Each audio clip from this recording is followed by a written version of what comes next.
Janvier 2024, l'eau du Dourdou est claire. Parfait pour une petite inspection.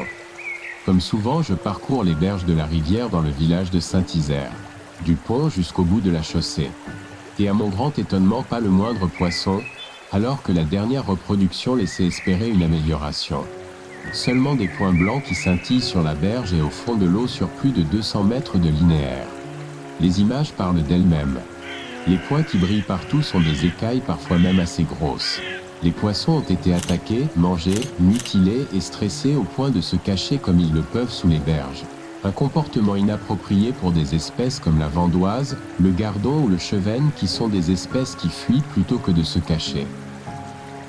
L'explication, je l'aurai le lendemain, au lever du jour quand le village dort encore, après les diverses agressions que subit thermiquement et chimiquement le Dourdou, après les problèmes d'étiage sévères et de réchauffement dus au changement du climat et à une utilisation de l'eau inappropriée dans le bassin versant du Rougier, les cormorans se sont invités en nombre pour donner peut-être le coup de grâce à cette belle rivière.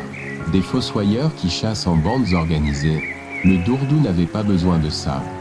Au recensement et à la préoccupation de sauver le cormoran, nos experts ne devraient-ils pas s'interroger aussi sur la survie de la vandoise, espèce patrimoniale, l'ombre commun et autres espèces aquatiques? Vaut-il mieux un oiseau vorace ou des poissons dans l'eau de nos rivières? Apparemment, le choix du fossoyeur est fait, et je n'y souscris pas.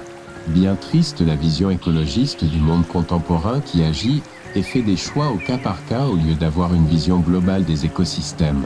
Bien triste la gestion de l'eau au jour où le climat a choisi d'en donner trop ou pas assez, en permettant la culture du maïs ou le drainage des zones humides par exemple.